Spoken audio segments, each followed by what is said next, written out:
Picture trying to crack the toughest fortress in the entire galaxy. That's what any would-be invader signs up for in Warhammer 40,000 the moment they set their sights on the Sol system, our own solar system, 38,000 years from now. It might be humanity's birthplace, but it's no peaceful cradle anymore. It's a fortified war zone, a sacred domain, and a packed museum of ancient relics all rolled into one. In the grim darkness of the far future, the solar system is hardly recognizable. It has been reforged into the pulsing heart of the Imperium of man, and every inch of it makes that painfully clear.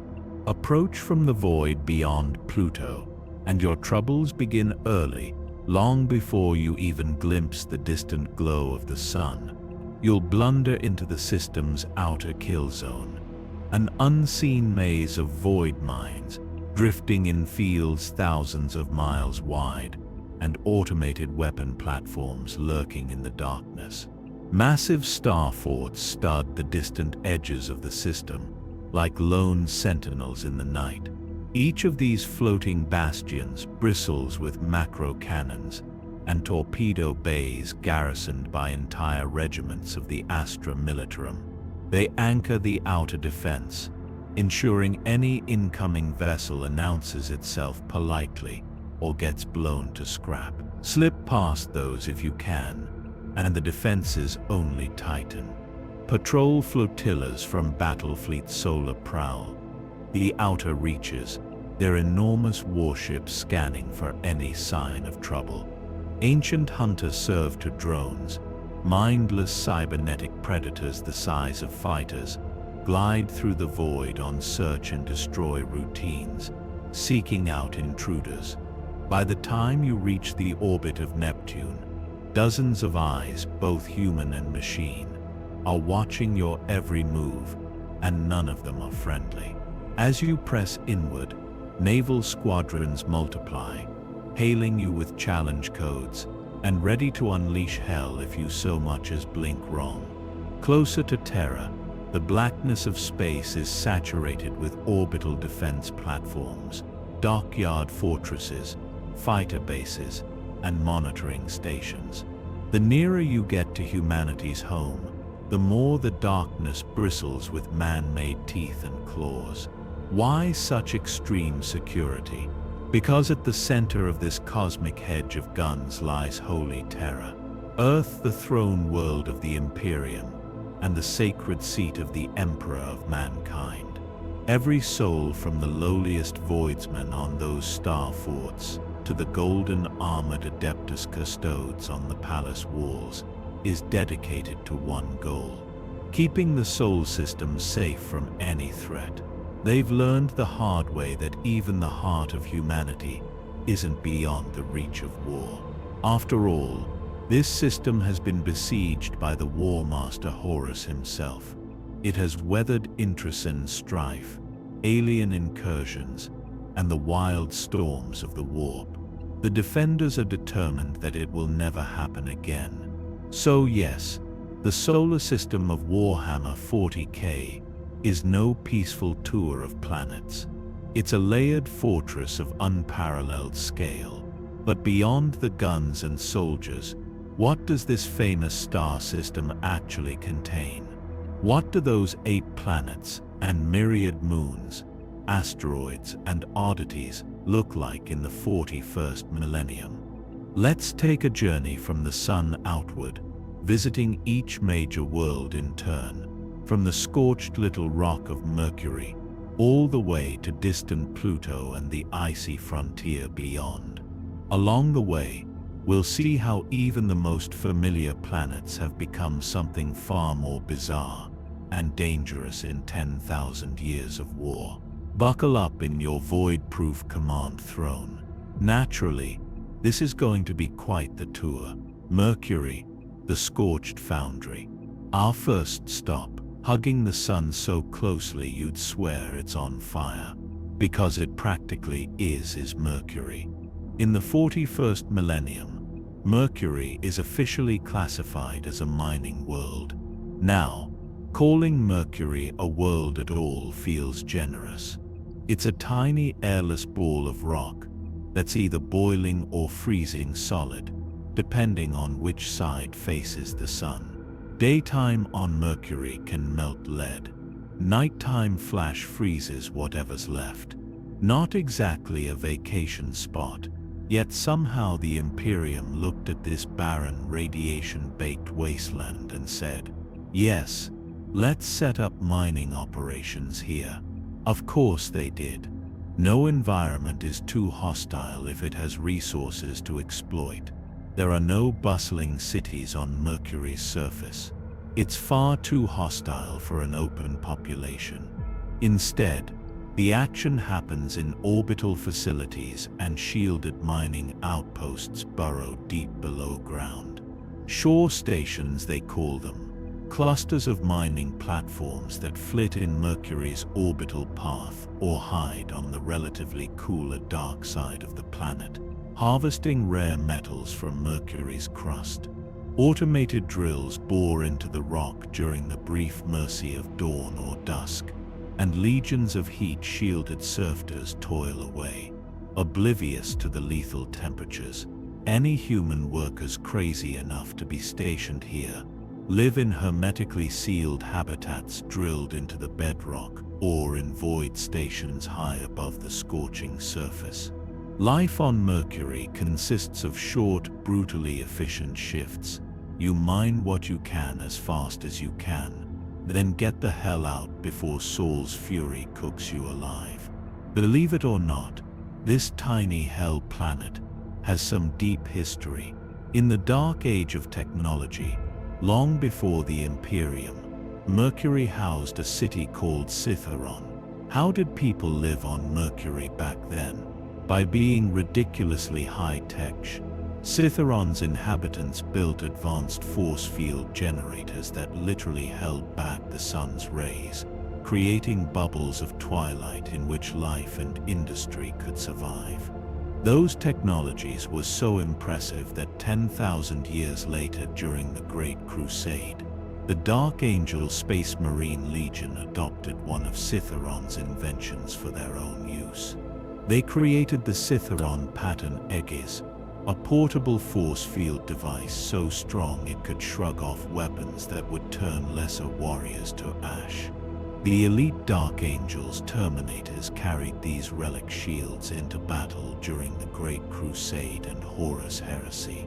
Not many places can claim we gave the Space Marines a new toy, but Mercury can. However, Mercury's tale isn't all about clever tech and quiet mining.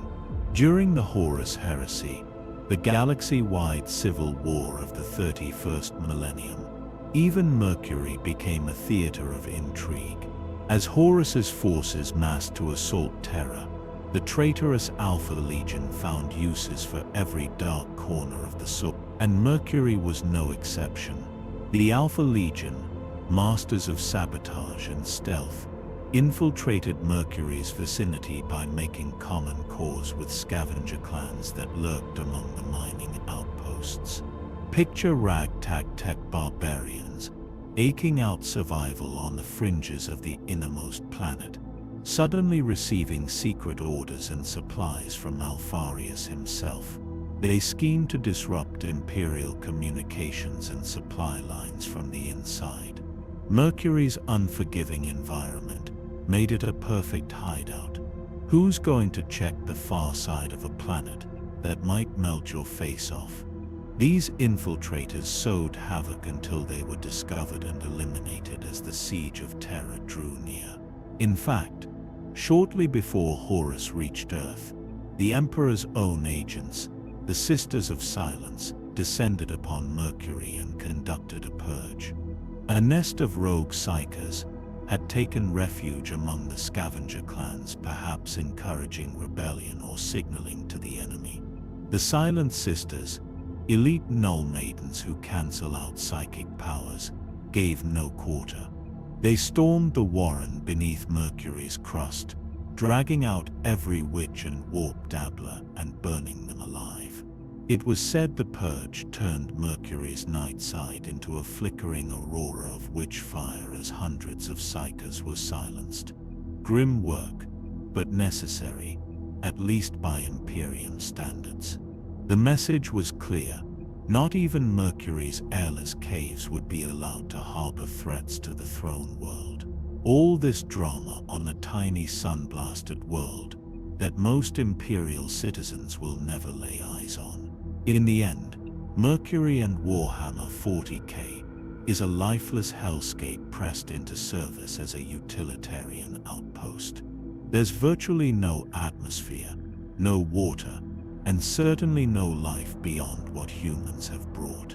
What you will find are mine shafts burrowing like wormholes through the bedrock, shield domes shimmering over small refinery outposts, and orbital platforms glinting against the brutal daylight. It's a testament to the Imperium's resolve, or sheer stubbornness. Even the innermost circle of hell in our solar system has the Aquila stamped on it and is put to work. Mercury may sit closest to Sol's holy light, but it survives only by the grace of mankind's technology and tireless effort. A little rock with a big role in feeding the forge worlds of the Imperium, Venus, the toxic paradise. Moving outward from Mercury, we come to Venus, a world that in ancient times was synonymous with beauty, but in Warhammer 40K is anything but gentle. Venus has always been a vision of hell. Dense, toxic clouds, crushing atmospheric pressure, acid rain, and volcanism everywhere. In our 21st century time, it's a lethal greenhouse. By the era of the Imperium, things have improved marginally. Humanity actually terraformed Venus at some point in the lost ages before the Imperium. Don't imagine oceans and forests though. This is no second Earth. Venus remained a choking furnace, but humans managed to carve out habitable niches using technology and sheer will. In the 41st millennium, Venus is classified as an industrial world. There are deep cloud hives, cities built on platforms or peaks that rise above the worst of the acidic cloud layer. Enormous shielded habit domes hold millions of workers in relative safety, while outside rage hurricane winds and sulfuric clouds hot enough to melt metal. The planet's surface is still a nightmare of volcanoes and acid-choked valleys, so most activity happens in the upper atmosphere or highlands. Life for a venison hive citizen means living inside sealed arches, where every breath is recycled and every vista is an endless yellow cloud bank out the plasteel window. During Old Night, the age of strife, Venus was dominated by tech witches and warlords. The most notorious were the so-called war witches of Venus, psyker tyrants, who ruled the volcano enclaves and fielded armies of eerie constructs called litho-golems, stone automata animated by forbidden science. When the Emperor's Great Crusade reached Venus, it fell to the Iron Warrior Space Marine Legion to bring the planet to compliance. They did so in typically uncompromising fashion during the Mar Yasht campaign. Led by the Iron Warriors Primarch Perto Obo under the Emperor's direct orders, they cracked the continent, spanning fortresses of the War Witches one by one. The War Witches unleashed literal living statues and other bizarre weapons. But the Iron Warriors are nothing if not determined. They reduced the Witches' strongholds to rubble with relentless bombardment and disciplined assaults. In the end, the War Witches were annihilated to the last, and Venus was freed from their maddening rule. In the Imperium that followed, Venus became something quite ironic. Both a roaring furnace of industry and in orbit, a place of refined leisure. Massive factory complexes were established on the surface, where it was geologically stable to mine rare elements from Venus's ever-active crust. These factories are mostly automated or staffed by tech priests and servo automata. Conditions are too lethal for unprotected human labor. Meanwhile, orbiting high above Venus are a number of luxury resort stations.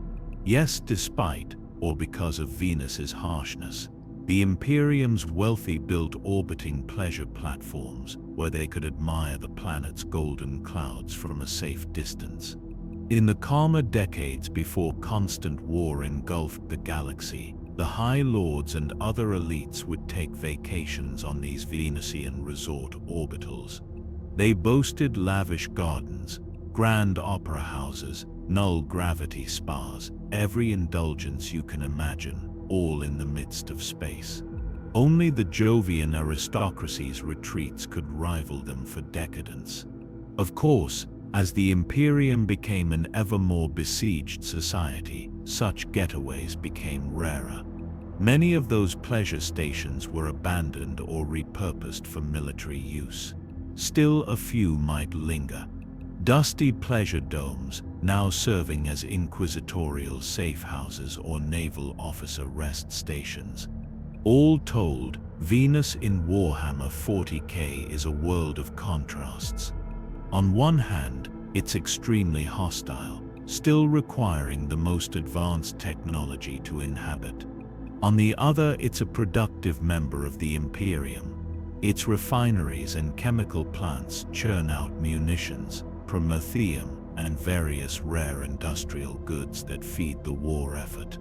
And despite the planet's deadly nature, humans do live and work there in great numbers, proving the adage that humanity can thrive even in the most unlivable places with enough terraforming and a healthy disregard for personal safety.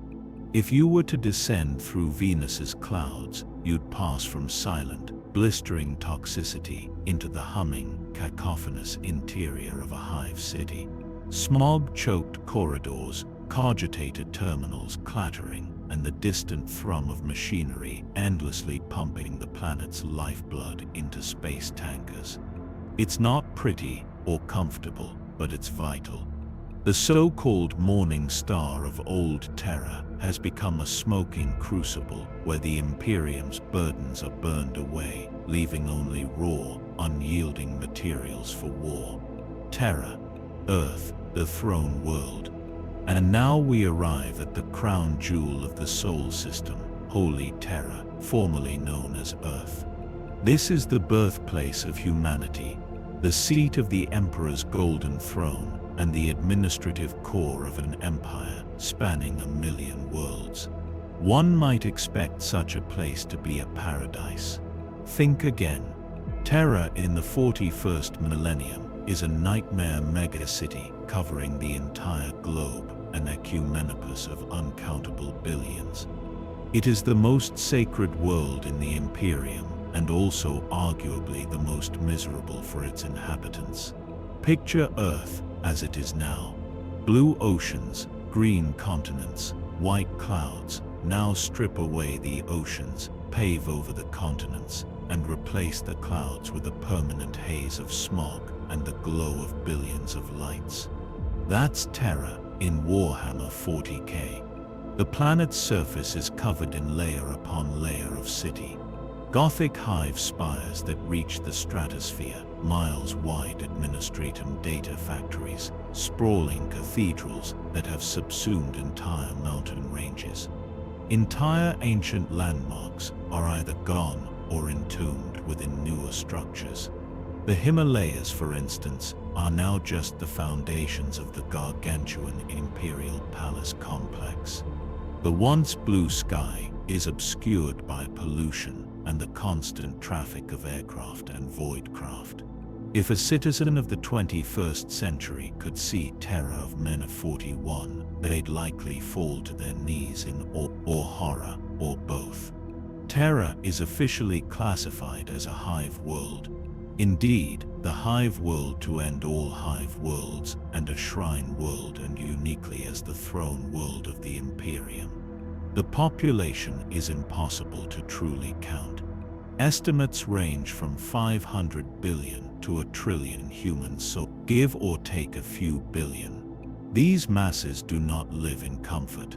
The vast majority of Terran endure lives of unrelenting drudgery. They are packed shoulder to shoulder in endless hablocks, toiling in thankless bureaucratic or industrial jobs from cradle to grave. Pollution chokes what little air remains, and most citizens will never see a true clear sky or sunset. Squalor, overcrowding, and ceaseless toil are simply the way of life. Yet they press on with a fervent faith in the Emperor that gives them purpose amid the bleakness.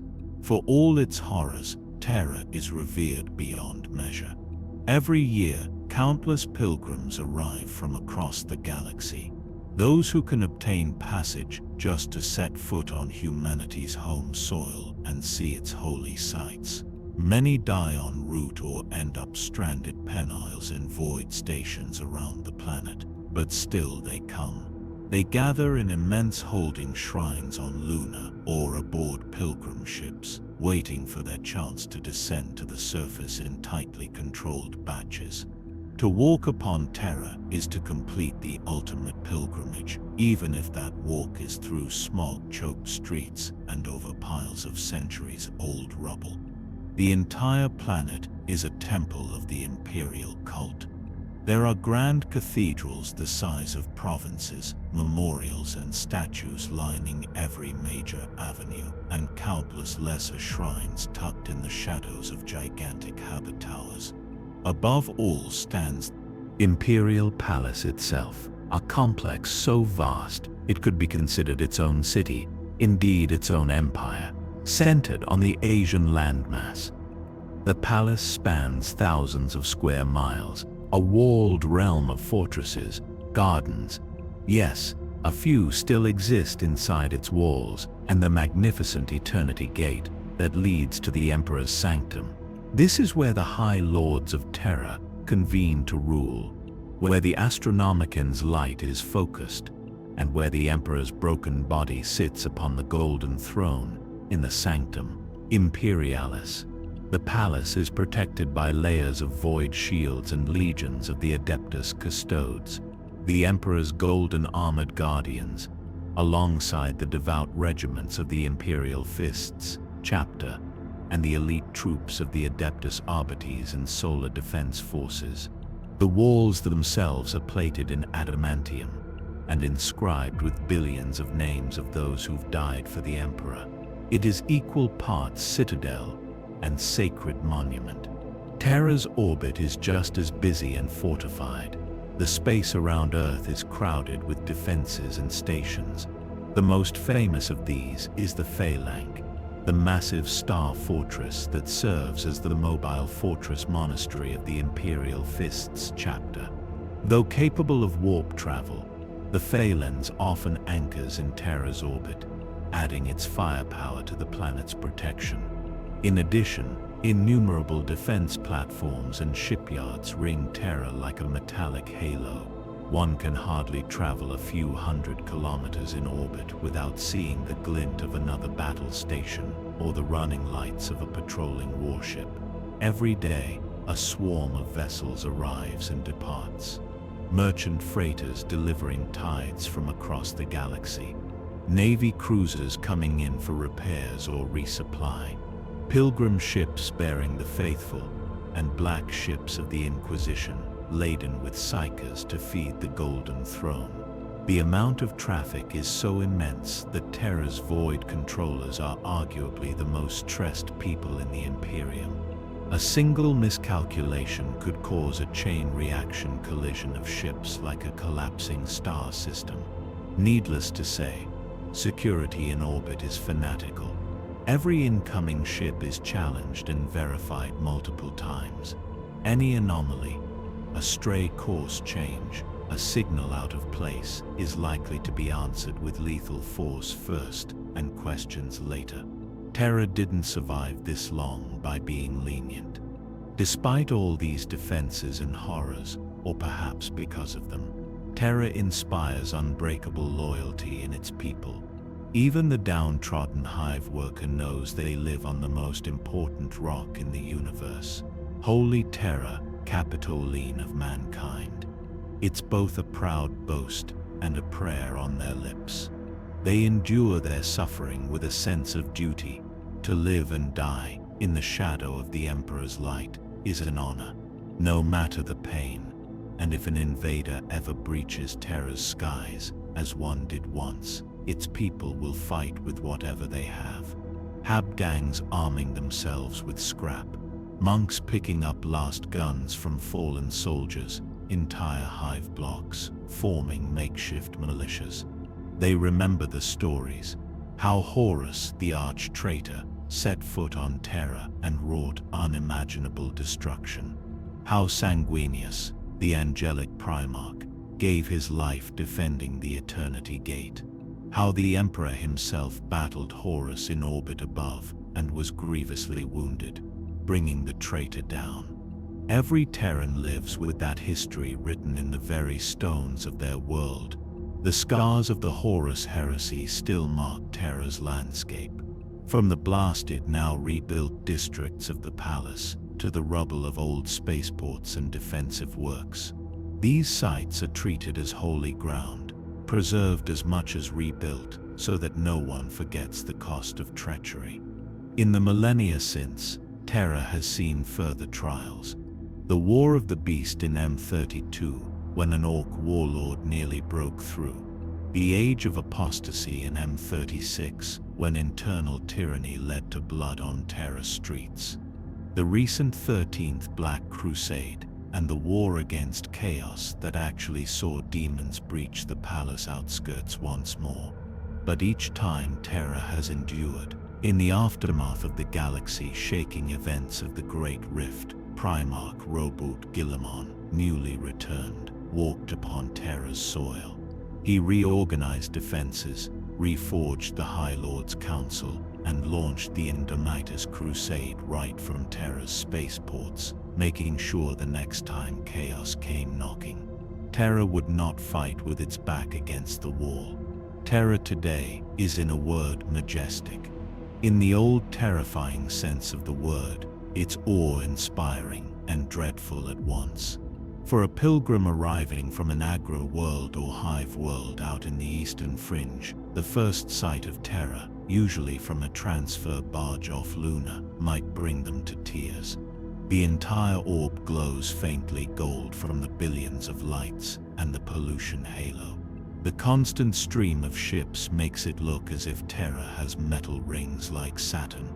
Once they land, that pilgrim will step out onto the great ferrity causeways of, say, the Lion's Gate spaceport, rebuilt since the heresy, thrumming with activity, and they will be but a tiny speck among a sea of humanity, all marching toward one goal.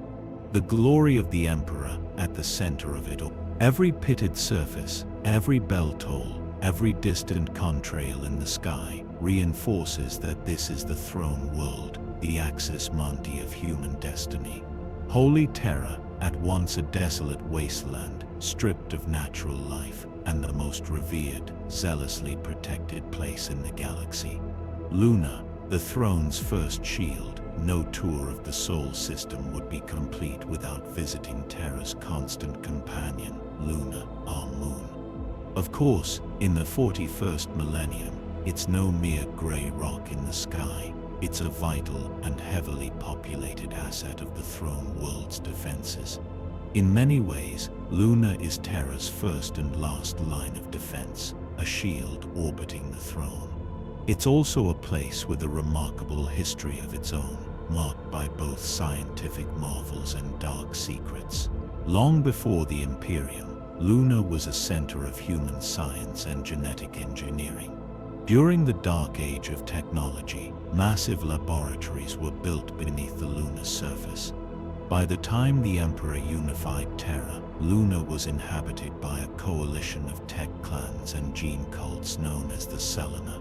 These were brilliant but fanatical biomagi who had unlocked advanced genetic manipulation, and they did not intend to kneel to anyone, even the Emperor of mankind. When diplomatic overtures failed, They reportedly sent the Emperor's envoy back in the form of a living horror of transmuted flesh as a message. The Emperor resolved to take Luna by force. Thus, the very first battle of the Great Crusade was the pacification of Luna. The Emperor unleashed the freshly forged Legion's Artis on the moon. The majority of the fighting fell to the 16th Legion, later named the Lunar Wolves in honor of this victory. They would eventually become the Sons of Horus. Under the personal command of Horus, the Space Marines stormed Luna's gene cult stronghold. The Selenar gene cults unleashed terrifying weapons, cloned war beasts, virus bombardments, perhaps even malevolent artificial intelligences. But they could not stop the Emperor's fury. After a short but intense campaign, Luna was conquered. In the aftermath, the Emperor claimed the Selenar's vast gene laboratories for his own use. It was here beneath Luna's surface that the Emperor would soon master the techniques to create the first Space Marine legions on a mass scale.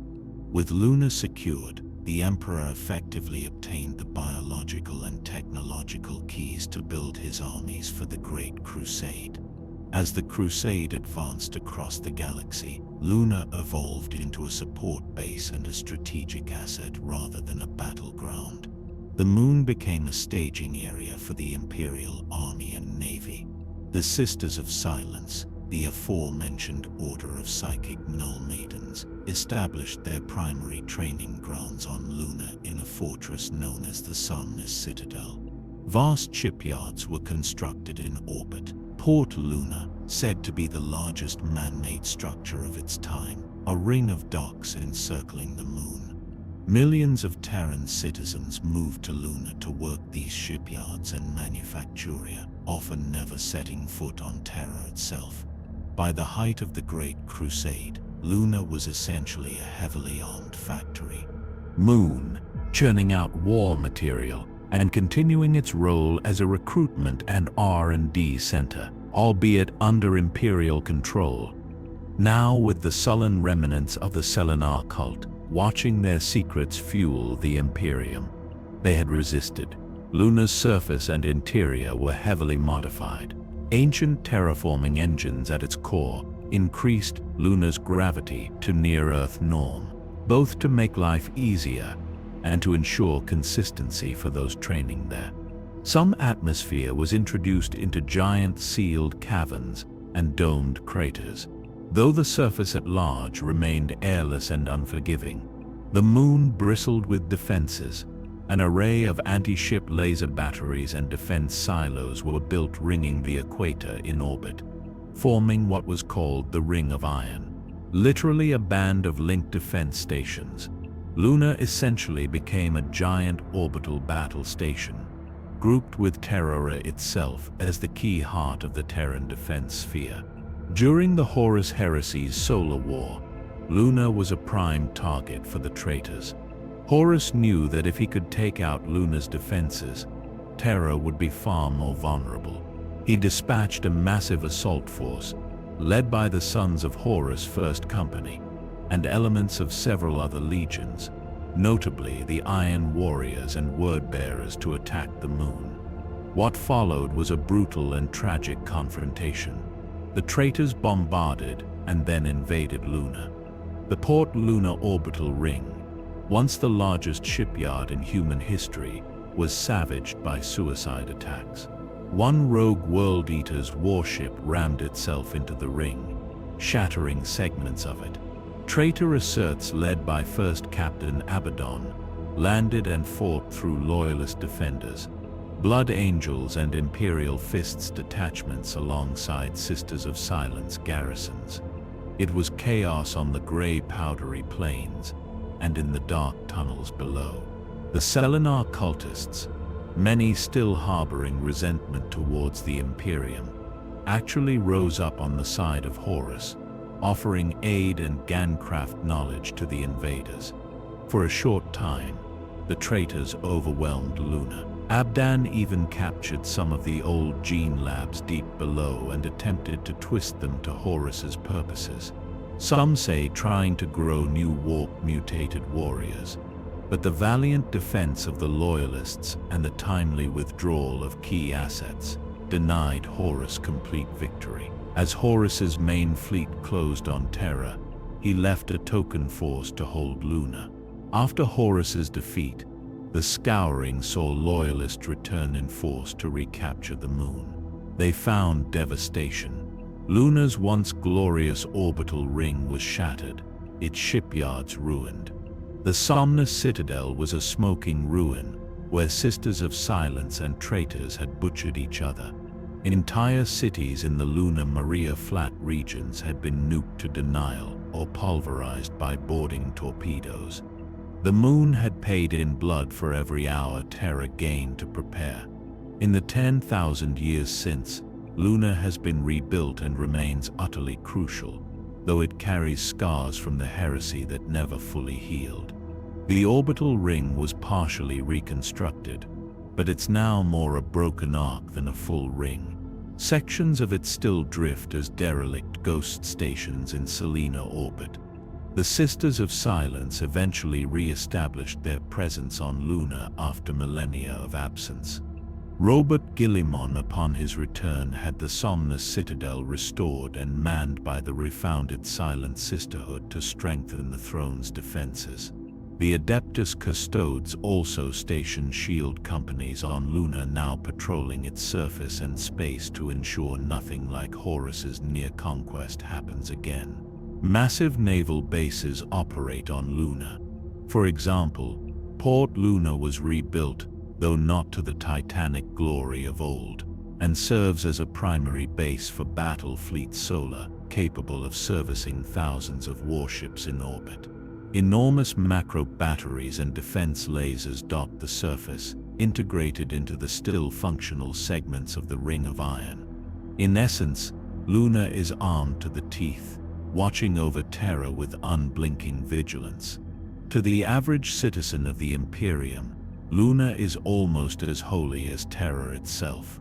It's the site where the Emperor's dream of the Space Marines was first realized, and the site of the first victory of the Great Crusade.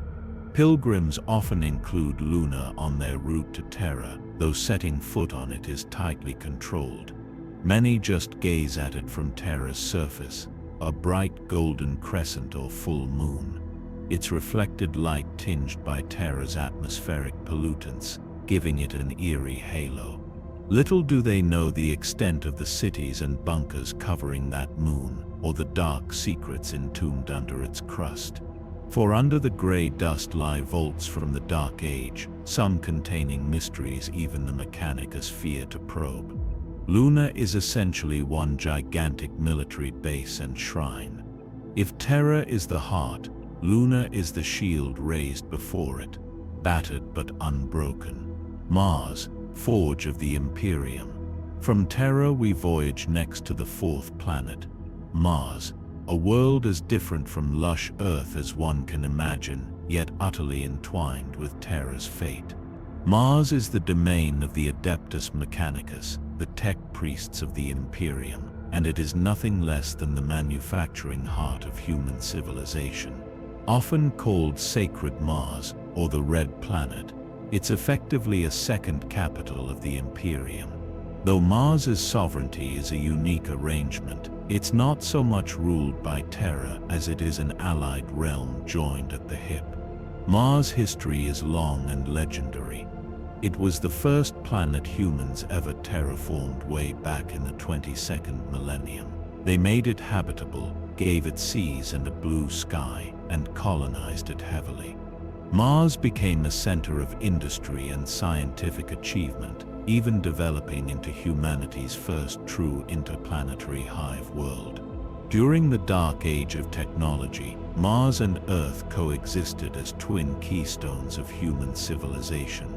But the Age of Strife shattered that balance. Warp storms cut off Mars from Terra, and Terra fell into barbarism, while Mars devolved into technocratic isolation. Mars' carefully maintained climate failed, the atmosphere thinned, radiation from the sun scorched the surface, and Mars became a desert. Once more, the survivors retreated into sealed forges and subterranean vaults, clinging to life via their machines. It was during this time that necessity and perhaps insanity gave birth to the cult Mechanicus on Mars, a religion that worshipped technology itself, elevating every circuit and cog to divine status. By the time the Emperor unified Terra and looked toward Mars, the Red Planet was ruled by these tech priests, who referred to the Emperor in prophecy as the Omnissiah, the Messiah of their machine god. Rather than fight a ruinous war, the Emperor formed an alliance with Mars. In a famous treaty, the Treaty of Olympus, signed in the shadow of Olympus Mars, Mars joined the Imperium as an allied but semi-autonomous power. The Martian Mechanicum would supply the Emperor's Great Crusade with weapons, ships, and technology, and in return, the Emperor guaranteed Mars religious freedoms and political rights within the Imperium. Thus, the ancient pact between Terra and Mars was struck. The twin centers of human power reunited. From that moment, the Imperium had two faces: the secular bureaucracy of Terra and the holy manufacturer of Mars, working in tandem, if not always smoothly. In the 41st millennium, Mars is the quintessential Forge world. In fact, the Forge world, the first and greatest of them all, its surface is a vast rust-red expanse of factory complexes, forge temples, and scrapyards stretching beyond the horizon. Once Mars might have had a blue sky and open plains, now it's all smog and metal. The atmosphere is toxic and often tinged red with iron oxide dust. Towering forge spires belch smoke and fear day and night. Not that day or night matter much. Beneath the perpetual haze, the population of Mars is around 20 billion. But unlike Terra, hardly any of those are ordinary citizens. Nearly everyone on Mars is part of the cult Mechanicus hierarchy. The majority are labor serfs and serfters, human bodies implanted with machines to carry out mindless repetitive tasks. Above them are the Qatari legions, the cybernetic soldiers of Mars, who police the forges and carry out the Mechanicus war across the stars. And ruling all are tech priests themselves, individuals who have gradually replaced flesh with steel and nerve with wire, until many scarcely look human at all.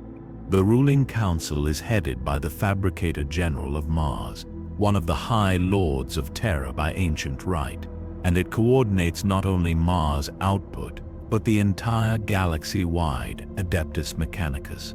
Mars is often called the forge of the Imperium's war machine.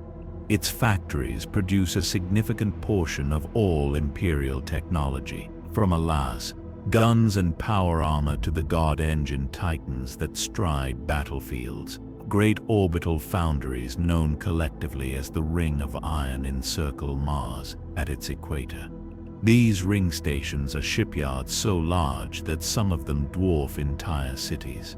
They are where many of the Imperial Navy's capital ships are constructed or refitted under the watchful gaze of Martian magi. Raw materials, much of it coming from Mercury, the asteroid belt and beyond, flow into Mars' hungry forges via massive hauler barges. Every day, trillions of tons of cargo shuttle between Mars's surface and orbit, feeding the beast. It's said that when standing on Mars, the sky is never without dozens of small glowing dots. The exhaust of endless supply shuttles ascending and descending. Culturally, Mars is completely distinct from Terra despite their political union. Martians speak in the binaric catch of the Mechanicus, a language of electronic blips and machine code more often than High Gothic.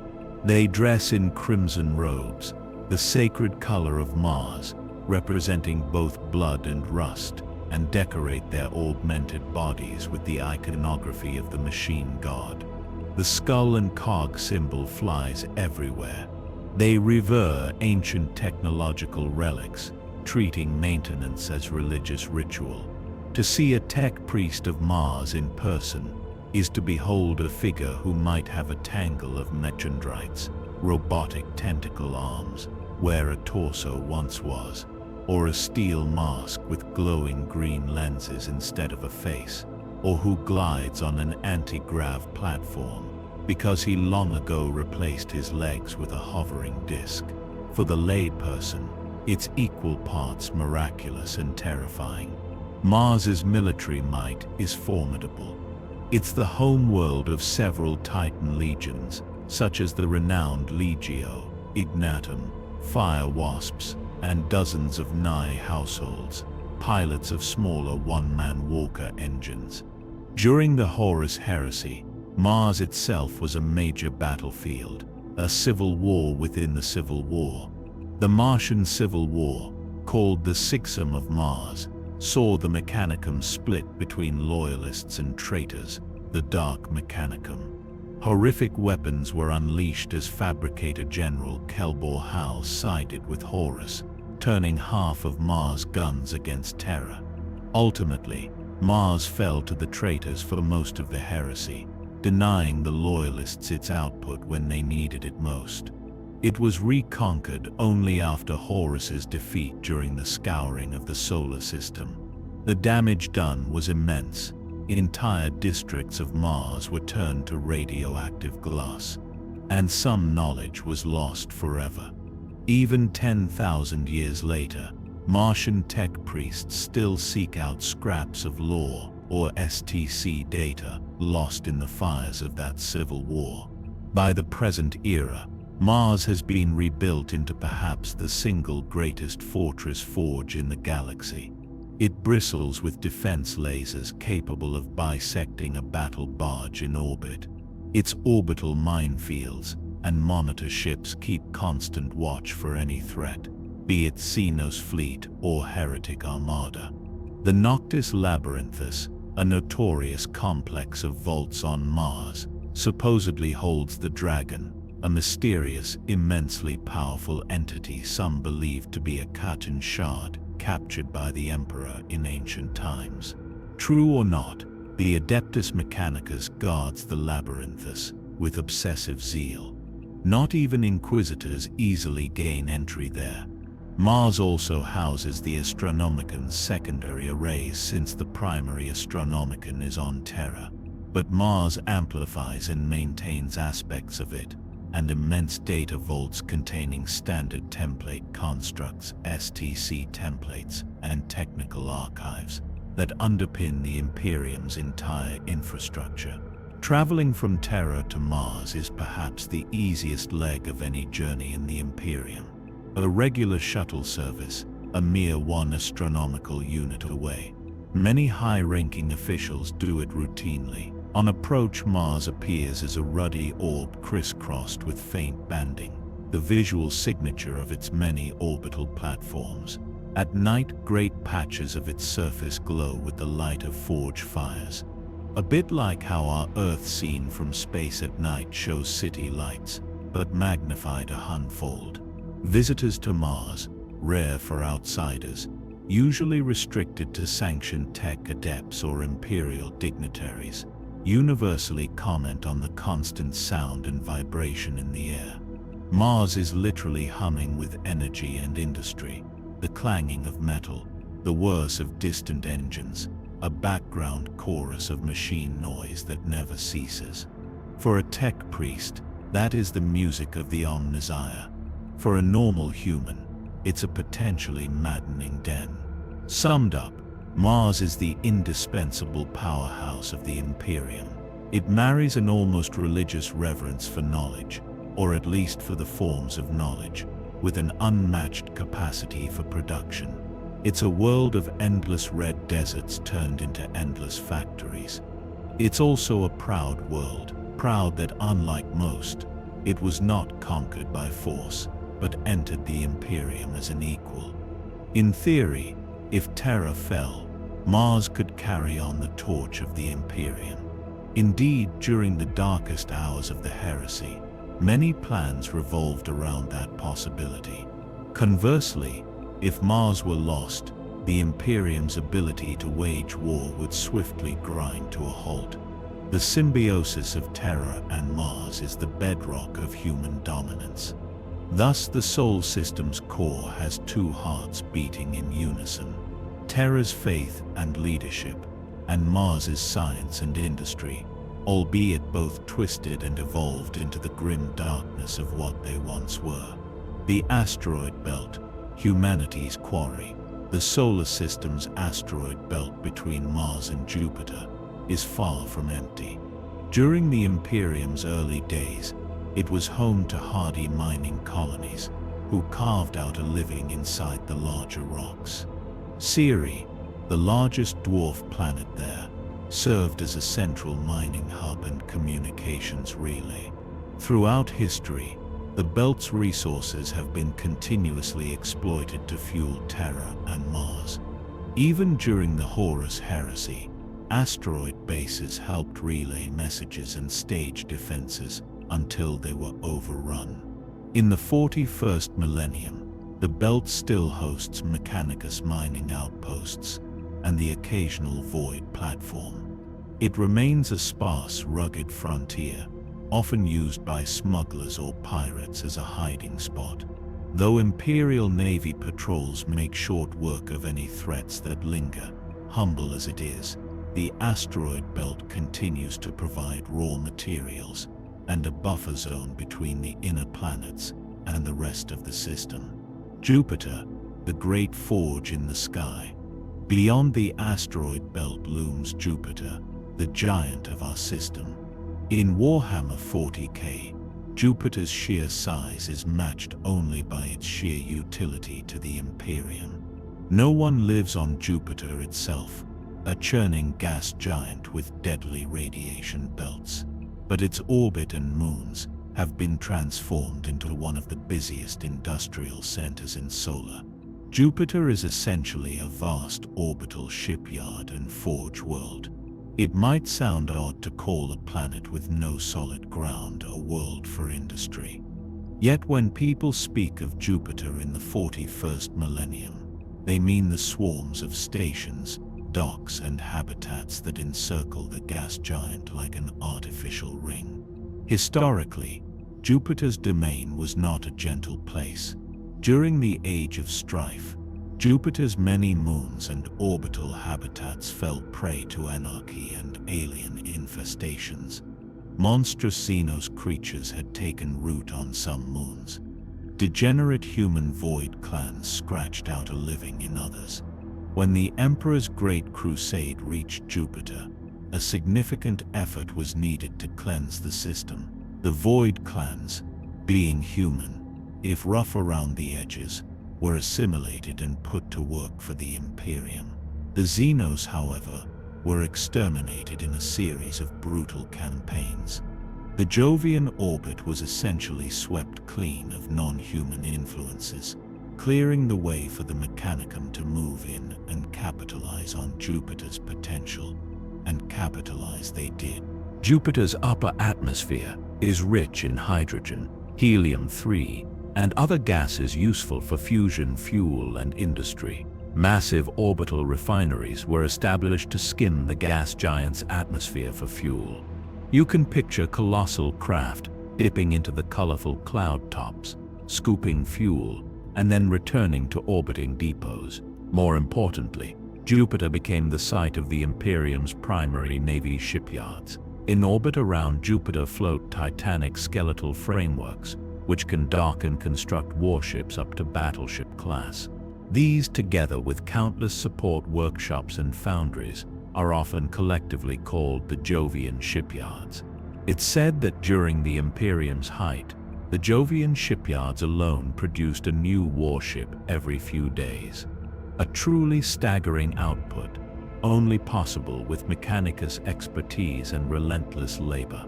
Now, one quirk of politics. Technically, Jupiter is part of the Imperium, as everything is, but the Adeptus Mechanicus consider its shipyards their domain. There was always a bit of tension, whether Jupiter falls under Martian oversight or directly under the Imperial Navy's authority. In practice, It's a cooperative effort. Mechanicus Magi run the ship forges while Imperial Navy officers coordinate on ship designs and schedules. The phrase "Jupiter orbits Mars, not Sol" is a sly comment among Navy personnel, meaning the tech priests hold the real sway out there. Either way, Jupiter's output is critical, and so both the Mechanicus and Terra's officials have a keen interest in keeping it running smoothly and safely guarded. Jupiter's immediate sky is filled with scrap and stations. There's even a name for the debris halo around Jupiter: the Call, a massive field of wreckage from ancient battles and scrapped ships that drifts in clumps around the planet over millennia. Every time a starship was destroyed in Jovian orbit, or an obsolete vessel was broken down for parts, not every piece was collected. The result is that Jupiter is circled by boneyards of twisted metal. The Mechanicus periodically sends out salvage teams to gather raw materials from the Call, but it's never-ending work and often low priority compared to building new ships. Jupiter's moons are each almost worlds unto themselves and have a variety of roles. Io, the closest big moon to Jupiter, a volcanic nightmare constantly flexed by Jupiter's gravity. It erupts sulfur and lava non-stop. Io has a few Mechanicus outposts built on comparatively stable plateaus or in orbit above, mainly to study geothermal energy and harvest rare isotopes thrown up by the eruptions. Essentially, no one lives on Io for long. It's a place where machines do most of the work in punishing heat, while tech priests monitor from orbit. Europa, once an ice-covered moon with a hidden ocean. In the far future, Europa was geo-engineered into a true ocean moon. The Mechanicum melted much of the ice crust, or built immense thermal regulators that maintain liquid water beneath, and seeded the subsurface ocean with modified algae and aquatic organisms. By the time of the Great Crusade, Europa had human underwater habitats, bubbled cities anchored to the ocean floor, or floating submarine colonies. The purpose was likely food production, all that algae and vat-grown fish feeding Jupiter's workforce, and possibly xenobiological research. Europa's oceans were unique and carefully maintained. During the Horus Heresy, some fighting likely occurred around Europa. One can imagine traitor saboteurs trying to poison the oceans or crack the ice. But overall, Europa survived and remains an important source of organic biomass and chemical nutrients for the system. It's one of the few places in Sol you could technically swim if you had a taste for near-freezing, slightly toxic water and a bathing suit made of plastile. Ganymede, the largest moon of Jupiter. Indeed, the largest moon in the solar system. Before the heresy, Ganymede was a crown jewel of the Jovian system. It was heavily colonized by the Mechanicum, a forge world in miniature. Its surface hosted massive manufacturing complexes supporting the orbital shipyards. Workers lived in hundreds of habitat domes on its surface or in orbit, but Ganymede's ambition led to catastrophe.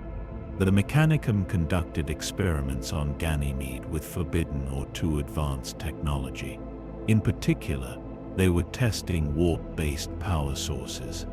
Some recovered from the lost tech of the squats or other sources. These experiments went horribly wrong. They tore open reality on Ganymede, unleashing a warp contagion, a literal warp rift that turned the moon into a charnel house of demonic infestation. This event, remembered as the contagion of Ganymede, happened during the height of the Horus Heresy. Demons ran rampant, and Ganymede had to be abandoned, quarantined, and declared Purta lost. For the rest of the heresy and long after, Ganymede remained a demon-haunted forbidden zone. One of the Sol system's own little hells left in the war's wake. Only in the Indomitus era, after the Great Rift was Ganymede finally purged and reclaimed. The Grey Knights themselves, those secret demon hunter space marines, led the assault to cleanse Ganymede, banishing the remaining demonic taint. Gilliman then ordered Ganymede repurposed as a fortress and logistics hub called Aquila Adamant to support the ongoing Indomitus Crusade. Today, Ganymede is back in Imperial hands, heavily fortified and dedicated, ironically, to ensuring the Imperium can fight the kind of evils that once consumed it. Thel, not one of the classical Galilean moons, but an artificial satellite, an asteroid moved into Jupiter orbit in antiquity. Thel was converted into a secret mechanicum shipyard in the latter days of the Dark Age of technology. During the heresy, the Dark Mechanicum used Thula to construct several colossal warships in secret, notably the Furious Abyss, a super battleship for the Word-Bearers Legion. Once these secret ships were completed, the traitors obliterated Thu to cover their tracks. The entire asteroid base was blown apart by the new warship's guns.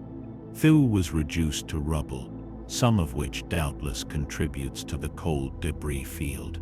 It's a footnote in history, but a poignant one. Even in victory, the Imperium sometimes only finds a smoking crater where an entire forge once was, leaving mysteries that may never be solved. Cardal, another Jovian moonlit-turned fortress. Cardal was the primary munitions depot for Jupiter's defenses. Think of a rocky moon turned into one giant arsenal. Warhead silos, stockpiles of macro shells, bunker vaults packed with plasma torpedoes.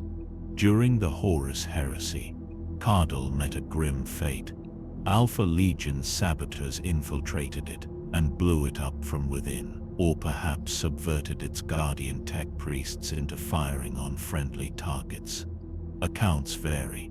The explosion and chain reaction gutted Cardal, eliminating it as a resource for the Loyalists at a critical time. Debris from Cardal's destruction likely rained down into Jupiter or joined the junk orbiting it.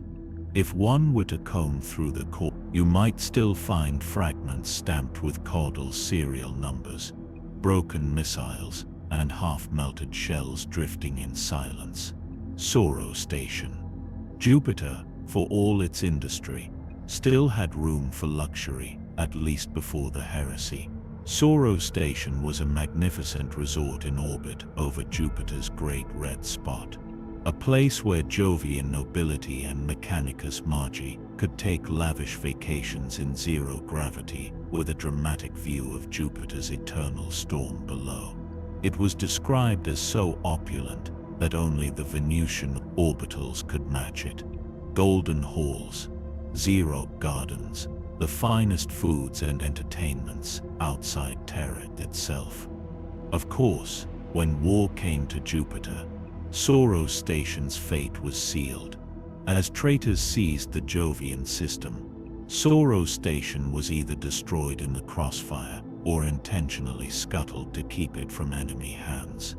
One apocryphal account claims the station's governor rigged it to self-destruct rather than let the Night Lords use it as a base of operations. The Night Lord would have enjoyed turning a pleasure palace into a torture den. True or not, nothing of Soros's former glory remains today. If you were to fly through Jupiter's, maybe you'd pass particularly ornately carved chunk of debris, a fragment of a golden balustrade or a crystal window, the last remnants of the Jovian elite's folly amidst a war zone. Throughout the Horus Heresy, Jupiter's system was fiercely contested. The Iron Warriors, experts in siegecraft under Parabo, took grim pleasure in dismantling Jupiter's defenses, piece by piece. By the end, several moons were devastated, or like Ganymede, completely lost. After the heresy, the Jovian yards were painstakingly rebuilt because the Imperium desperately needed their shipbuilding capacity. Over the next millennia, Jupiter became once again the primary naval shipyard of Segmentum Solar. To this day, the Adeptus Mechanicus of Jupiter, often called the Jovian shipwrights, are among the most skilled void engineers in the Imperium. They maintain many ship classes that have ceased production elsewhere. Rumors even persist that deep in the Jovian dock archives lie STC fragments for lost ship designs that the Mechanicus prays to rediscover the understanding to use. Defense-wise, Jupiter is now a bastion, second only to Terra and Mars.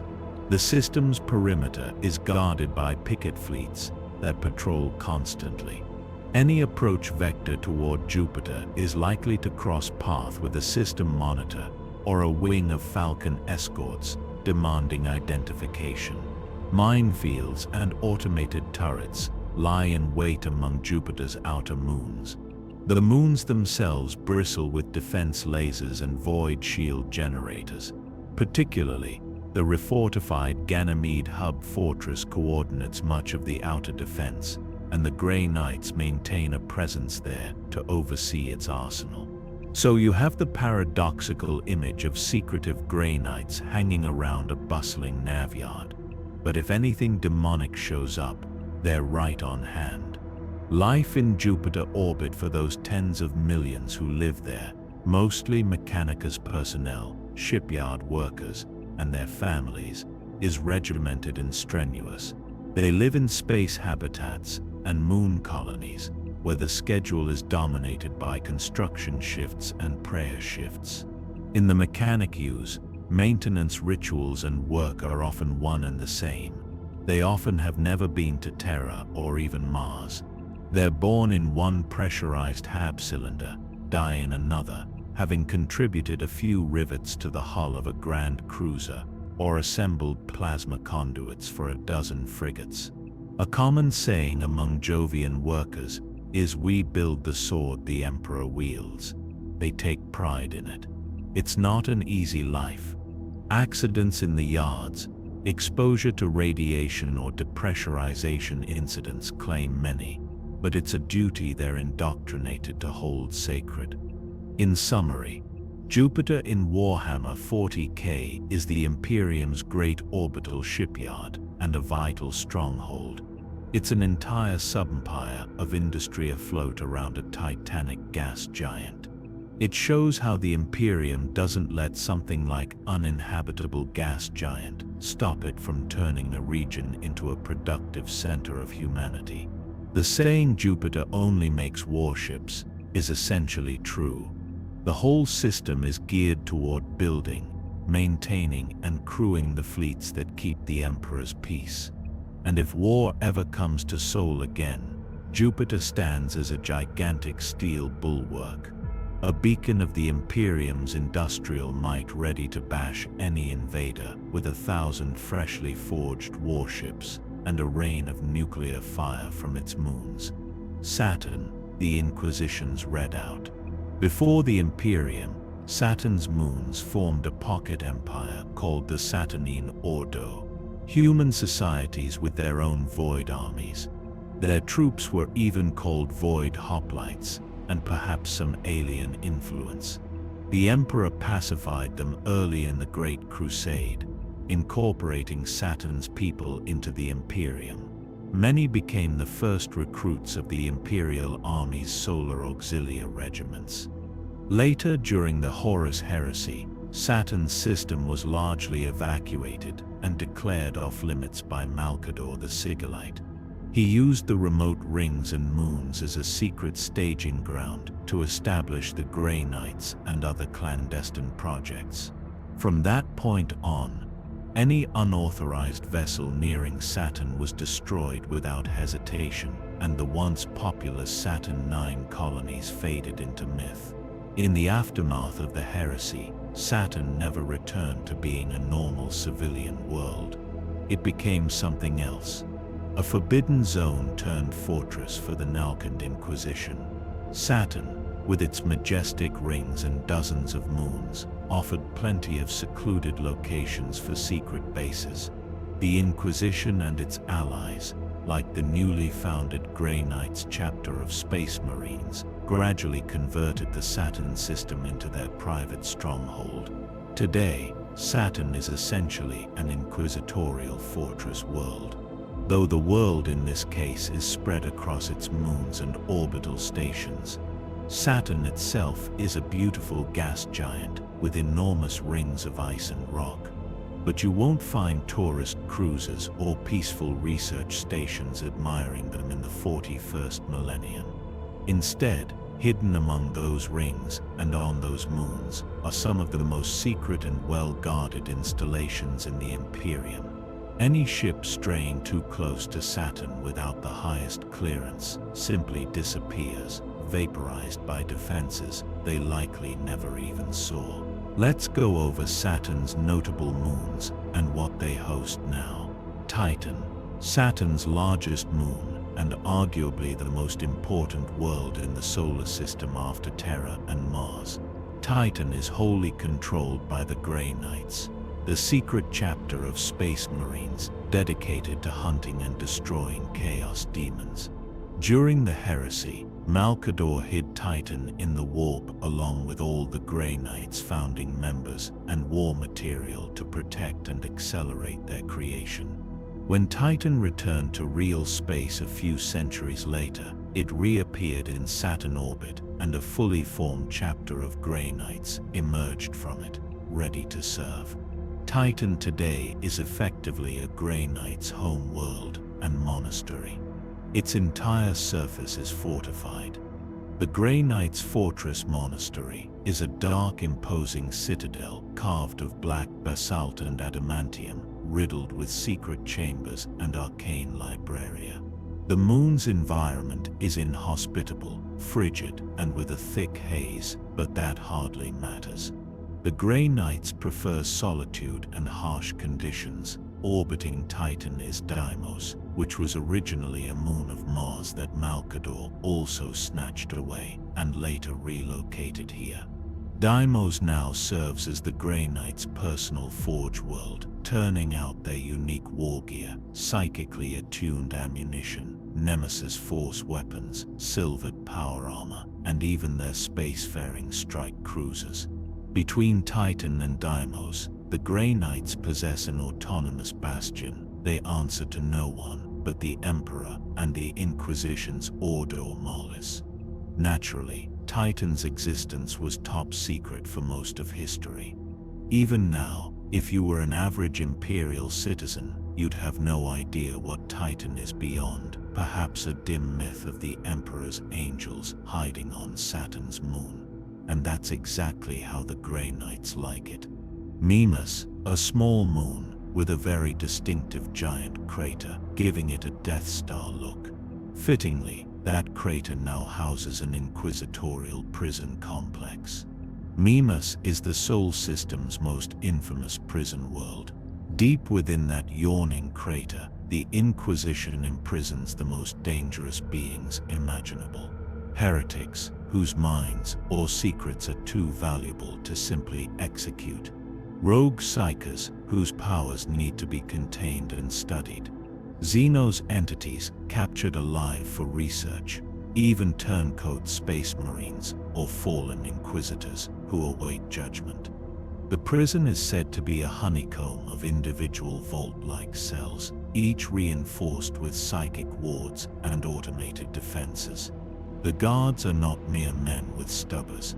They include blanks, souled Sisters of Silence wardens, squads of stormtroopers, and lobotomized combat servitors hardwired into the walls.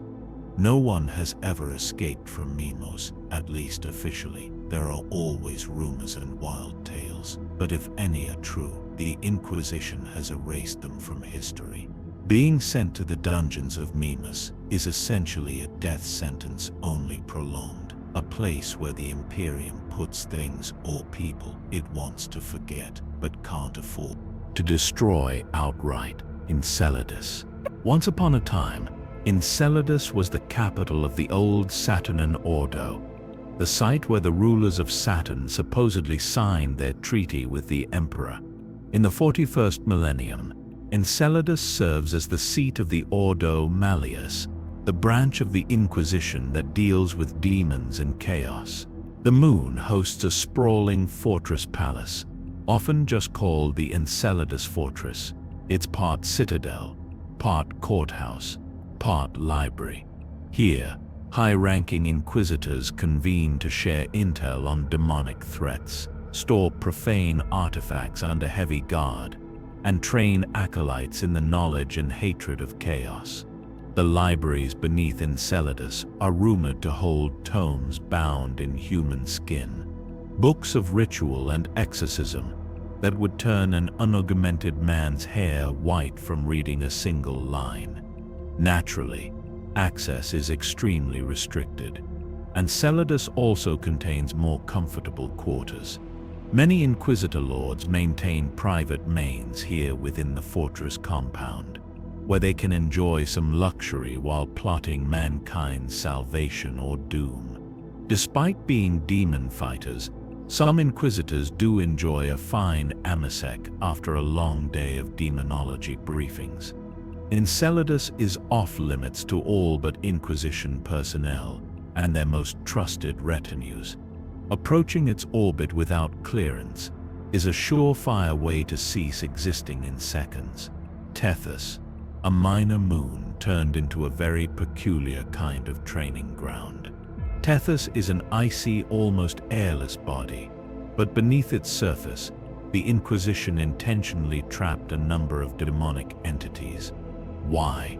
As part of the Grey Knight's trials, aspiring Grey Knight paladins, the elite of the elite are said to be sent to Tethys alone without their power armor or usual war gear, and must survive for set period, often the night on its surface while being hunted or tempted by the bound demons beneath.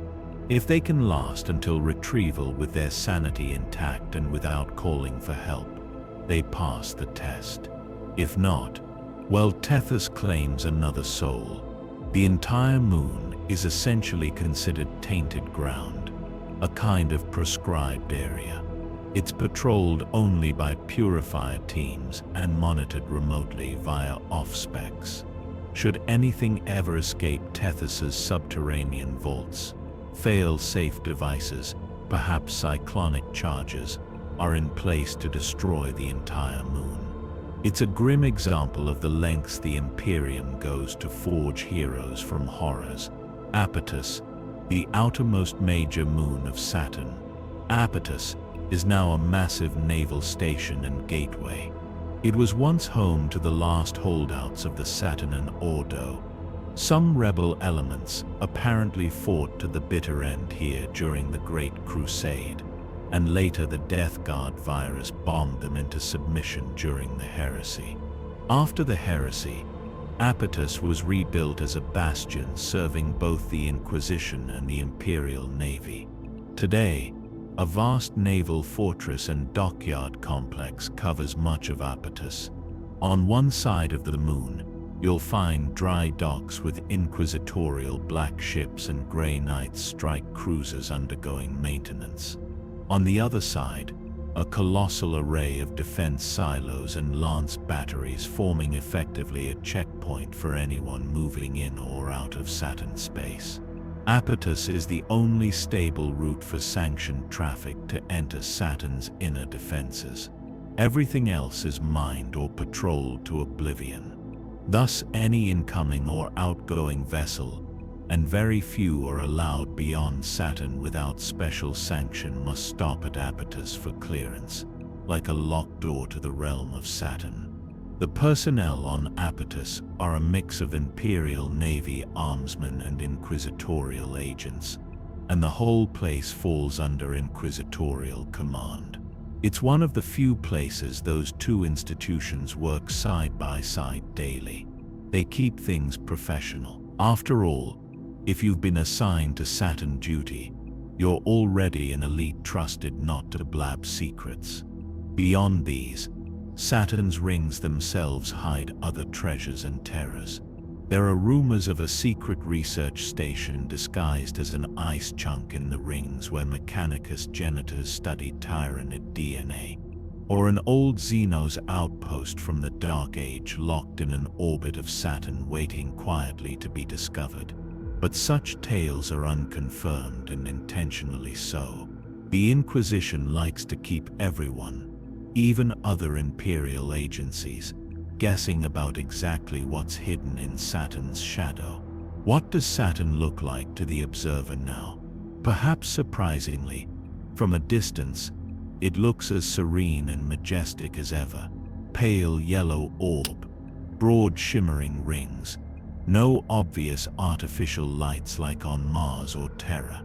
The installations on Saturn are meant to be unseen. You might only realize you're being watched when it's too late. A pilgrim ship venturing unwittingly close might suddenly find several sleek black inquisitorial craft flanking it, demanding it turn around under pain of death. Or an enterprising rogue trader who thinks to sneak a peek at Saturn's secrets might send a stealth drone into the rings only to have it vanish. And moments later, an angry inquisitor shows up at their door with uncomfortable questions. Saturn is off limits, and the Imperium enforces that with deadly seriousness. In the grand scheme, Saturn's system is the Imperium's secret weapon and insurance policy. It's a repository of forbidden lore, a training ground for its most specialized warriors, and a depot for reserves that can be unleashed in extremists. Stands somewhat apart from the everyday bustle of the rest of Sol, cloaked in silence and misinformation. Yet, when the Sol system is truly threatened, from Saturn will come the reinforcements and revelations that could tip the balance, as they did when the Grey Knights emerged in the final hours of the Horus Heresy, or when the Inquisition's hidden fleets struck back against surprise chaos incursions during the Noctis Aeterna. To any potential invader or traitor, the lesson is you ignore Saturn at your peril. While your eyes are fixed on Terra's golden beacon or Mars' red glow, it's the pale jewel with silent rings that might just hide the blade poised at your back. Uranus, the lost gate. Proceeding outward, we arrive at Uranus, a giant of pale blue-green hues tipped on its side like a rolling ball. At first glance, one might think not much happening here. Uranus has no solid surface, and its moons are mostly small and airless. But in Warhammer 40K, Uranus holds a strategic secret, a back door into the Sol system known as the Elysian Gate. This was a stable warp route, a rarity built during the Dark Age of technology, allowing ships to translate to and from the warp, right at Uranus, bypassing the usual safe jump distance beyond Pluto. In other words, it's a permanent warp shortcut into humanity's home system, and that makes it priceless and dangerous. During the Age of Strife, Uranus was home to a peaceful community of orbital city-stations. These artisans and scavengers called themselves the Azuriti, known for their beautiful crafts and sculptures made from scrap and ice, and for maintaining the Elysian Gate. They lived in ring-shaped habitats and clusters around Uranus and its 27 mega moons, making a living through scavenging and art. When the Great Crusade reunited Sol, the Azurites welcomed the Emperor's protection and joined the Imperium without bloodshed.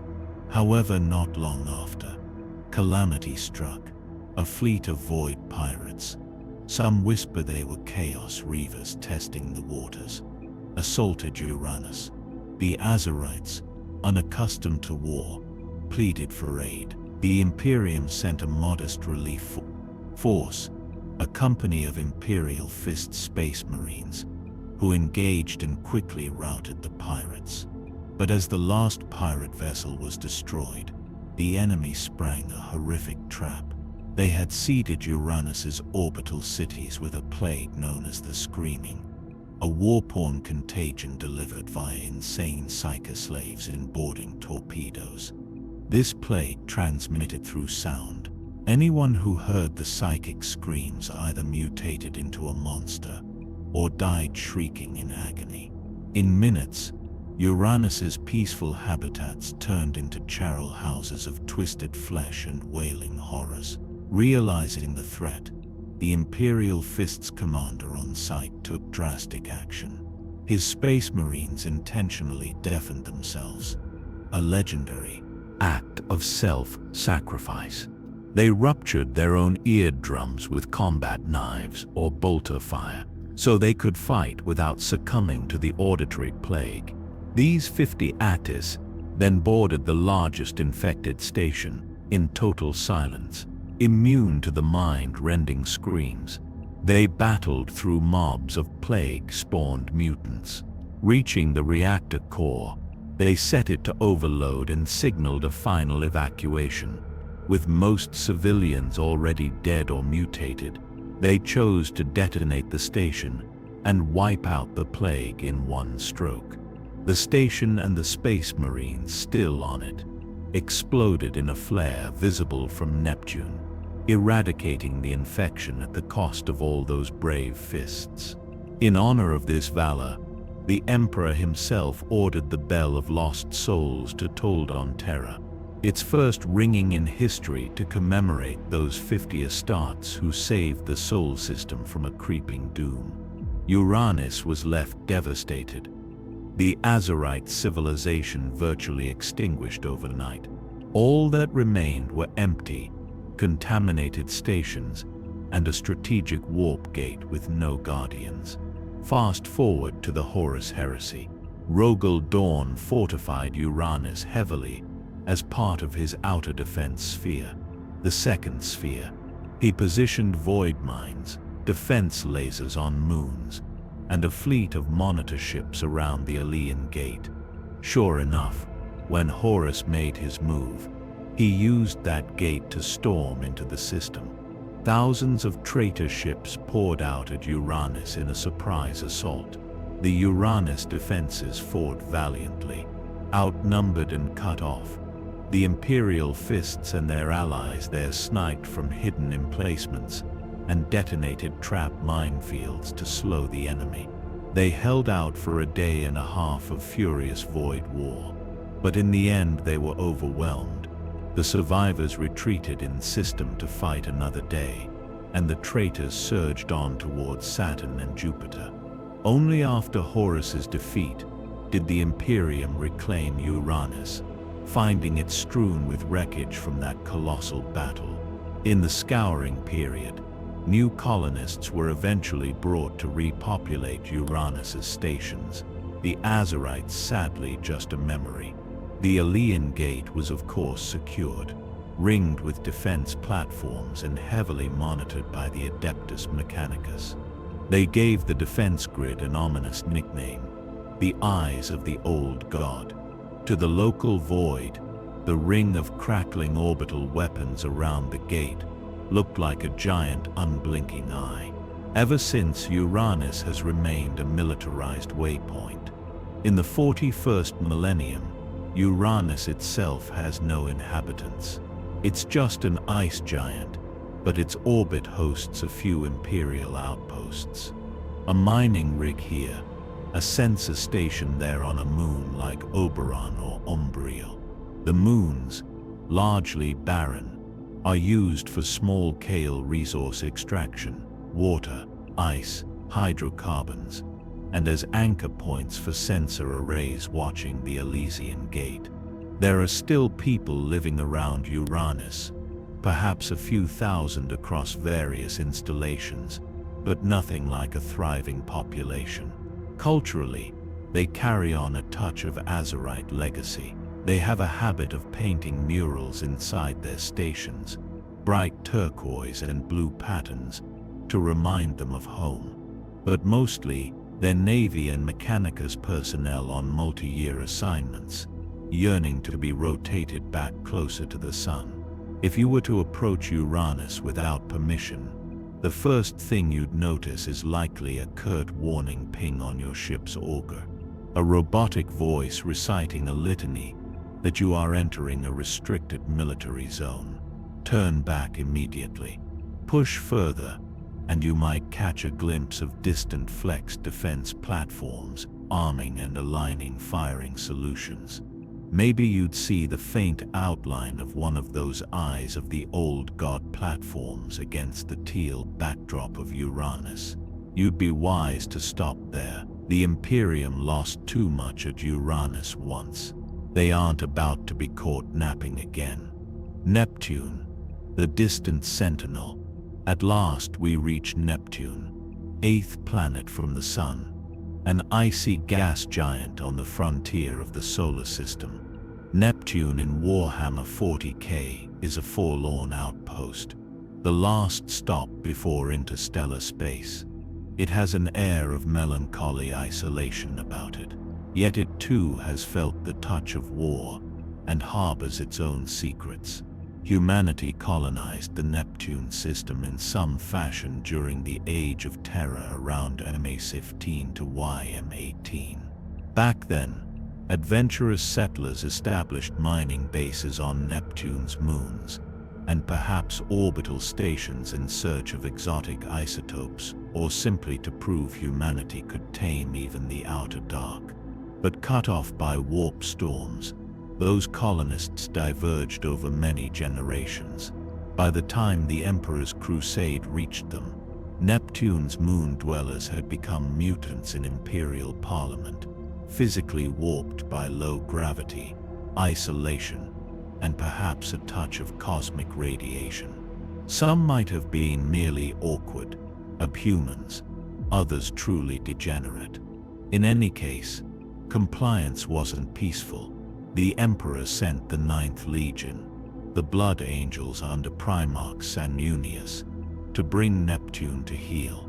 The Blood Angels fought a grim and costly campaign in the lightless tunnels of Neptune's largest moons. The mutants of Neptune, the worst of whom had become feral, pale things skittering in the dark, did not surrender easily. They knew no one else was coming to save them. The Blood Angels, true to their temperament, prosecuted the war with both fury and a peculiar mercy. After losing thousands of Astartes in brutal tunnel fights, casualties the Blood Angels could ill afford, Sanguinius opted not to exterminate all the foe. Instead, once victory was certain, he offered the surviving Neptune dwellers a chance at redemption.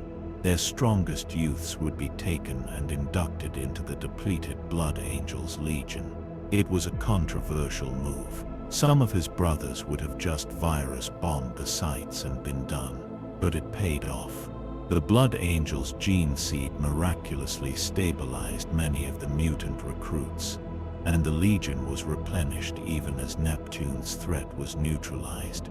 Thus, Neptune's moons became compliant, albeit at heavy cost and in somewhat tragic fashion. During the heresy, Neptune's far-flung stations were mostly bypassed or neutralized early by Horus's forces. At least one sabotage incident is noted as Horus's vanguard slipped into the system. Cult agents on Lao Media, a minor moon, infiltrated its habitats and released toxic gas, killing the colonists to eliminate Neptune's listening posts. A cruel but effective tactic. The rest of Neptune's outposts either went silent or hunkered down. In the current era, Neptune is lightly populated. A few mining operations persist on moons like Triton, where deep under the ice, Mechanicus teams extract a rare isotope called corvinium, used in advanced plasma reactors. Small orbital platforms around Neptune serve as way stations for long-range patrols and as early warning pickets. It is these lonely watch stations that often find themselves dealing with threats first. Chaos cults and gene stealer infiltrations have repeatedly sprung up on Neptune's isolated facilities, taking advantage of the distance from Terra. One infamous case occurred not long ago on Triton, where a gene stealer cult managed to almost overrun a mining colony. The response was swift and overwhelming. The Adeptus Custodes dispatched a squadron of the dread host to Neptune, and they purged the Xenos' infestation in a single brutal night of blood and fire. It was a rare outing so far from Terra for the Emperor's Guardians, underlining how seriously the Imperium treats any corruption, even at the system's edge. If you stand on an observation deck of a Neptune orbital bundled in a heat suit because everything's cold out there, you'd see a beautiful but harsh vista. The sun is just a particularly bright star in a sky of black. Neptune below is a gorgeous blue marble banded with high-speed winds. It looks peaceful, but you know, each distant pinprick of a moon around it holds possibly a dozen souls on constant alert. There's a saying among Navy folk posted to Neptune: at the edge of night, we are the watchers on the wall. They are acutely aware of their solitude. The morale on Neptune postings can be shaky.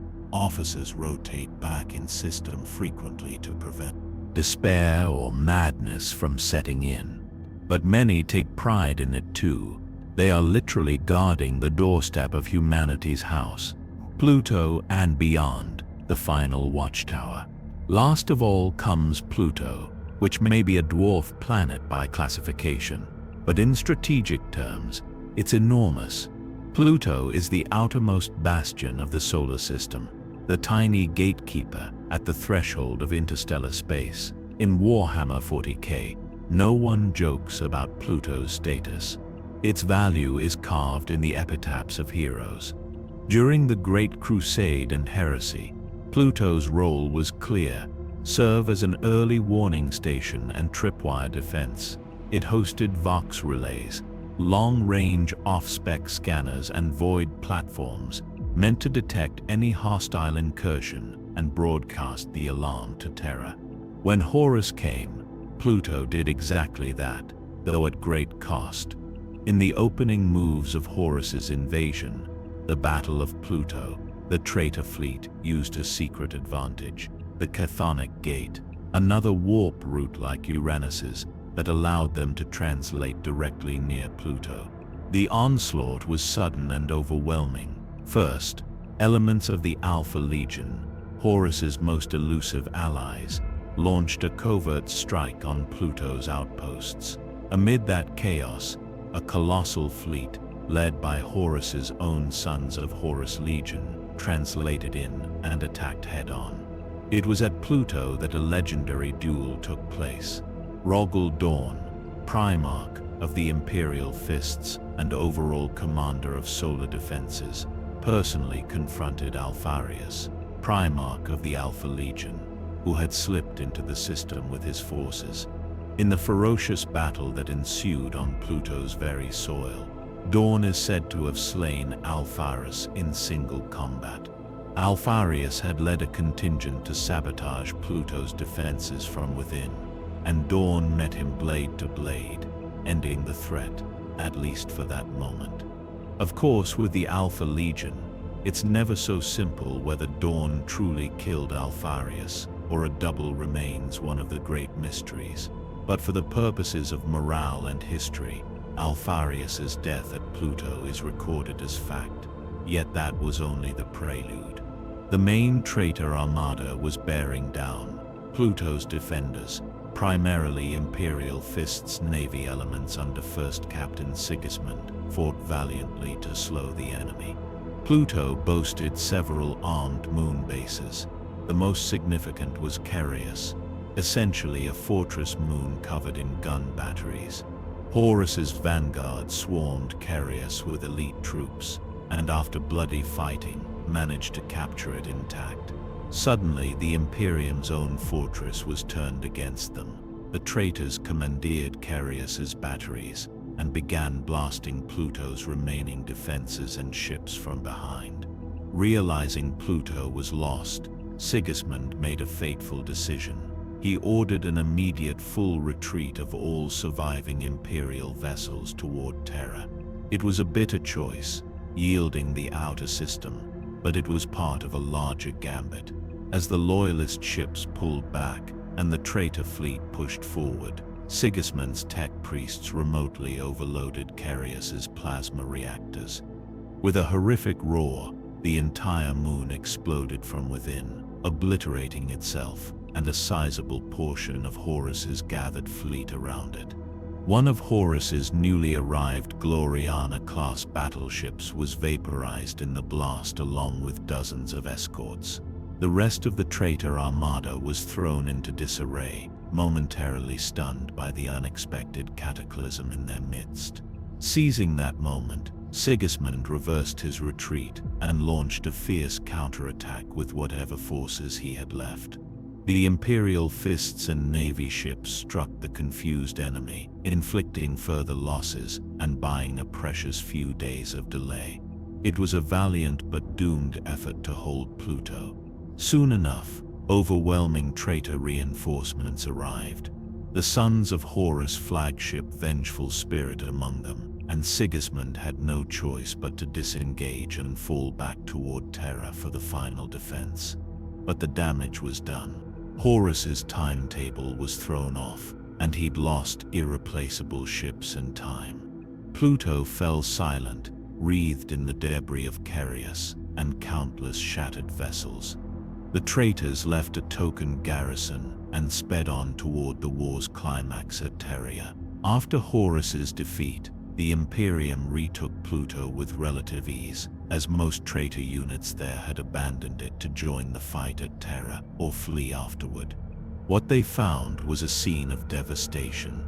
Carius was gone entirely, now just an expanding ring of rubble around Pluto. Pluto's other moons, Charon, Styx, Nyx, Hydra, had been battered by bombardment or boarded and left wrecked. The once state-of-the-art listening posts were slag and ash. In the 10 millennia since Pluto has been rebuilt into a fortress, even more impregnable than before. If in the heresy it was a picket line, now it's a solid wall, albeit a small one. There are multiple overlapping layers of defenses. Charon, Pluto's largest moon, houses long-range OSPs and missile silos. Hydra holds an important astropathic relay, allowing instantaneous psychic communication to Terra, so no more reliance on chain vox that could be cut. Carius remains destroyed. Its debris field is actually kept, patrolled as a shell of mines and scanners.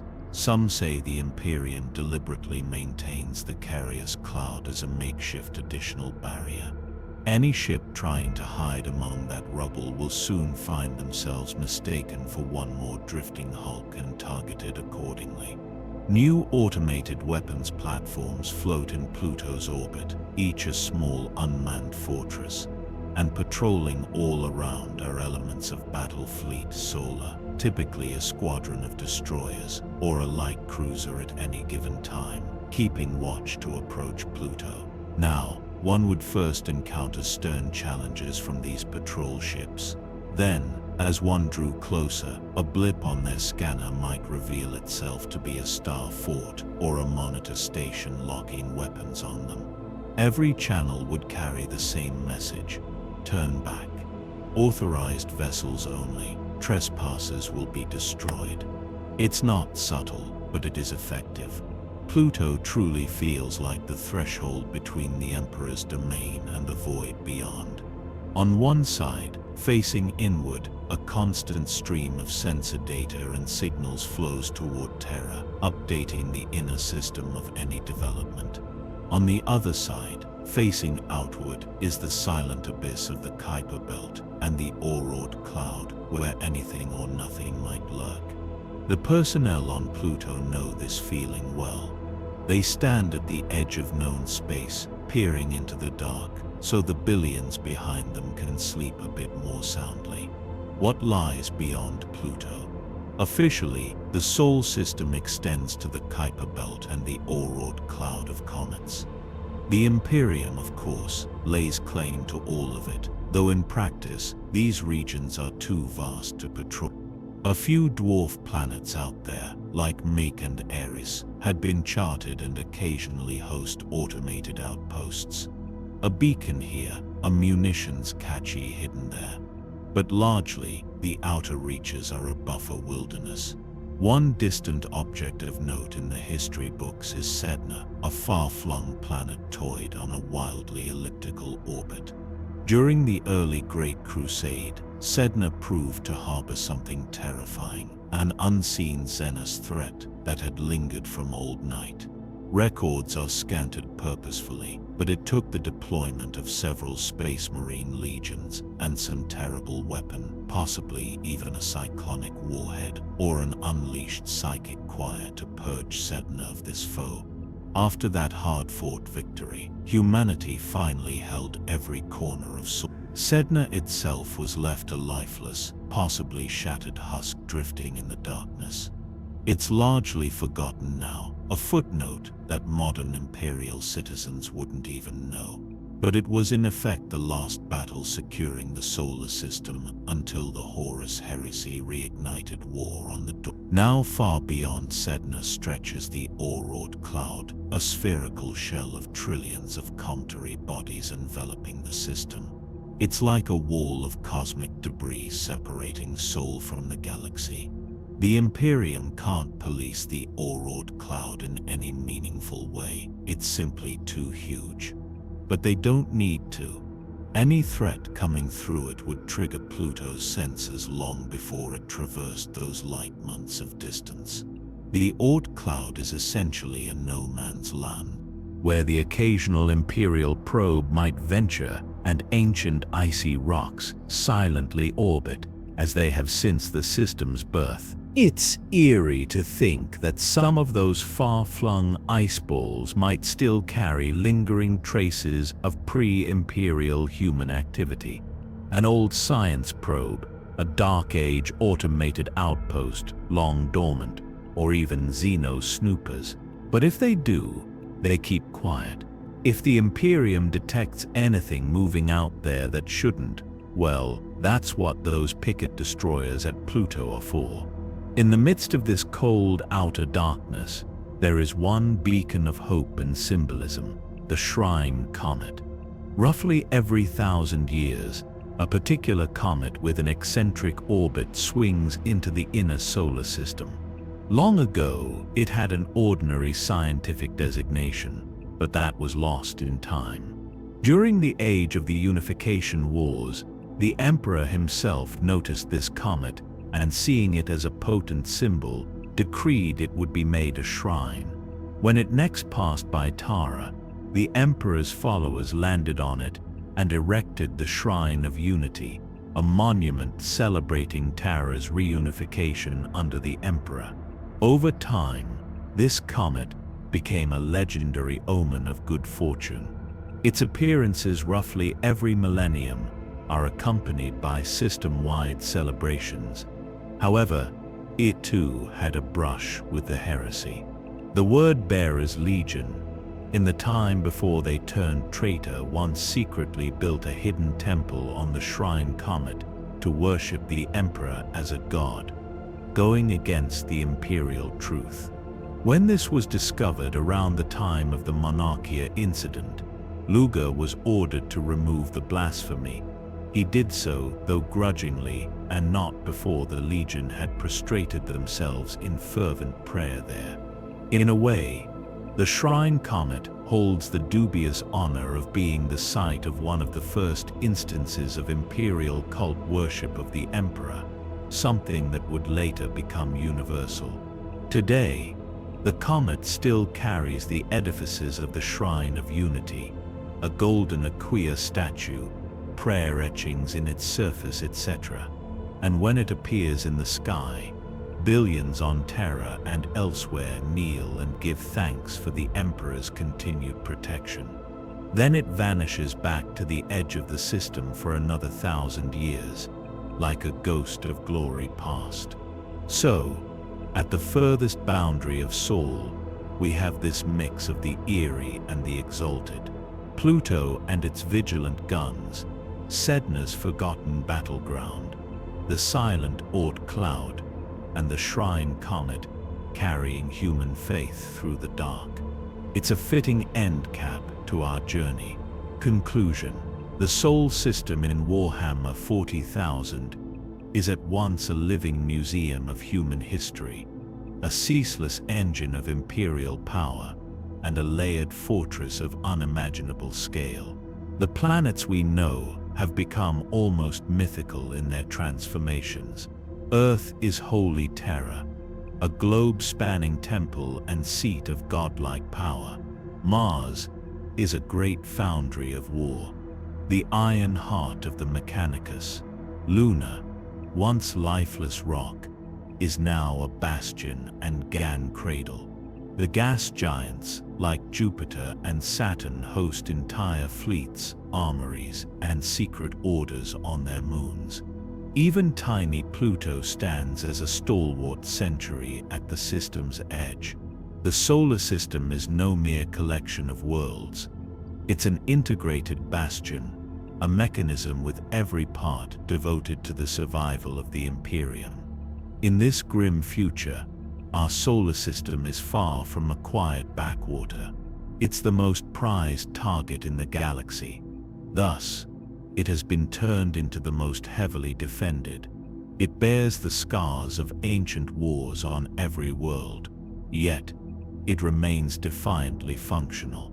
In Terra's teeming hive cities, in Mars' roaring forges, on Titan's solemn gray plains, and in Pluto's lonely watch stations, countless billions of humans toil, fight, and pray, so that the heart of humanity continues to beat, from the blinding light of Sol at the center to the cold darkness at the fringes. The Sol system endures as a symbol of all that the Imperium of man fights for. It's humanity's first and holiest realm, the one no emperor, war master, Xenos, or god could ever truly conquer. In the end, there's really no place like home, even if that home has become a polluted battle-scarred Gothic shadow of its former self. It is ours, the cradle and throne of our species, and the Imperium will defend it down to the last guardsman, the last serfdom, the last drop of